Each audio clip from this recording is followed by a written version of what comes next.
안녕하세요. 뿌띠 북토크입니다. 오늘 하루도 나 자신을 잘 돌보고 계신가요? 나의 몸과 마음의 상태는 어떤지, 나의 감정, 그리고 그 안에 숨겨진 욕구는 어떤지 한번 살펴보세요. 내가 나에게 해주는 말이 얼마나 따뜻한지, 너무 차갑고 매몰차지는 않는지도 생각해 보세요. 우리에게는 따뜻한 사랑의 언어가 필요하답니다. 오늘의 책 소개할게요. 내 안의 거인을 깨우는 일상 인문학 습관. 이 책은 숭례문학당 리더 19인이 지은 책이에요. 읽으면서 여러 사람들의 생각을 알 수 있게 돼서 좋더라고요. 내 인생의 무늬를 새긴다. 코스모스를 읽는 습관 장정윤. 이분의 이야기를 조금 읽어드릴게요. 첫 아이 출산 전 다니던 전략 컨설팅 회사를 그만두었습니다. 1년에 한두 번은 하게 되는 지방상주 프로젝트, 야근과 휴일 근무가 일상인 컨설턴트의 삶을 육아와 함께 해낼 자신이 없었습니다. 불안했던 회사 상황과 제 역량에 대한 스스로의 불신도 퇴사를 부추겼습니다. 출산으로 인한 퇴사는 경력이 끊어지는 것은 물론이고 20대를 바쳐 얻은 경영학 박사 수료증까지도 백지로 만드는 것과 같았습니다. 인생과 일에 막 시동을 걸고 달리기를 해야 할 시점에 저는 질주를 포기했습니다. 목적지로 곧게 뻗은 고속도로 대신 아이와 함께하는 오솔길을 선택했습니다. 선택의 열매는 그리던 것처럼 결코 달콤하지 않았습니다.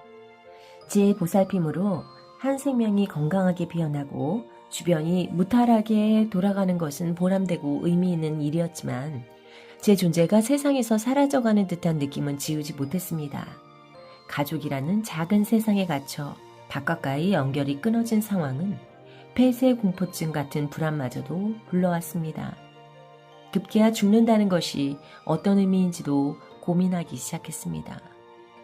과연 죽는 순간 지나온 길을 후회 없이 돌아볼 수 있을까? 미련 없이 세상과 작별할 수 있을까? 그리고 죽음을 넘어 생의 이유를 찾기 시작했습니다. 나는 살아가면서 어떤 무늬를 그릴 것인가? 철학자 최진석이 했던 질문을 똑같이 하기 시작했습니다. 최진석은 인간이 그리는 무늬를 인문학이라고 얘기했습니다. 저의 고민은 결국 인문적인 삶에 대한 고민이었습니다.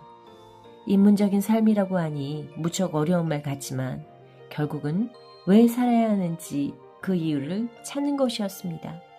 엄마로서 출산을 하고 육아를 하면서 느꼈던 많은 분들이 공감하실 부분이라서 읽어드렸습니다. 세상과의 연결이 끊어진 상황을 막다뜨리고 인생을 왜 살아야 하는지에 대한 고민을 시작한 거죠. 저도 그랬어요. 아이를 키우면서 나를 점점 잃어가고 나는 과연 어떤 존재인가? 왜 살아야 하는 거지? 이런 생각을 했는데요. 제가 삶의 태도를 바꿔야겠다라는 생각을 했었거든요. 그러면서 법륜 스님의 말씀, 왜 사느냐고 묻는 게 아니라 어떻게 살아야 하는가로 질문해야 한다.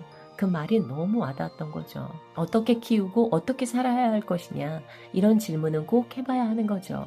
그래야 나의 태도가 달라지고요. 인간이 그리는 무늬를 인문학이다. 인문학이라고 하면 예전에는 굉장히 어렵고 나와 동떨어진 것이라고 생각을 했었거든요. 그런데 50이 넘어가니까 인문학이 그렇게 대단하고 나랑 먼 것이 아니다. 내 가까이에 있는 것이다. 우리들의 이야기다 라는 생각을 하게 되었어요. 그 사람이 어떻게 살아왔는지 그 인생이 궁금해지고 이런 것이 사람에 대한 애정이고 사랑이고 이게 바로 인문학이구나 라는 생각을 하고 있답니다. 그리고 무엇보다 내가 나를 소중히 여겨야 다른 사람에 대한 관심과 호감과 애정이 생기는 거구나 이런 생각도 하고 있어요.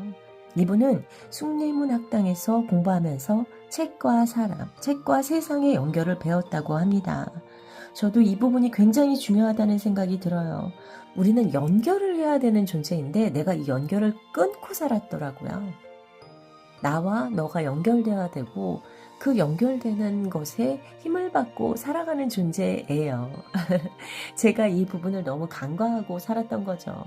저의 경험이 조금이나마 여러분께 도움이 됐으면 좋겠고 힘이 됐으면 좋겠다라는 마음에 이렇게 유튜브를 올리고 있답니다.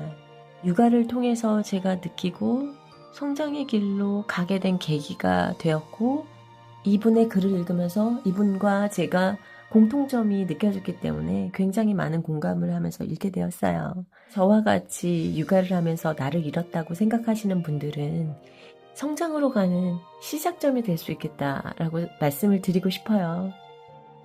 지금 방황하는 건 너무 당연하고요. 나를 찾아가는 것, 이것이 성장의 시작입니다. 방황하는 여러분을 응원하고요. 무엇보다도 나를 먼저 알아갔으면 좋겠다 라는 말씀을 드리고 싶네요. 그럼 오늘 하루도 나에게 따뜻한 말을 해주고 따뜻한 사랑의 온도를 만들어가는 그런 하루가 되시길 바라면서 다음 시간에 또 만나요.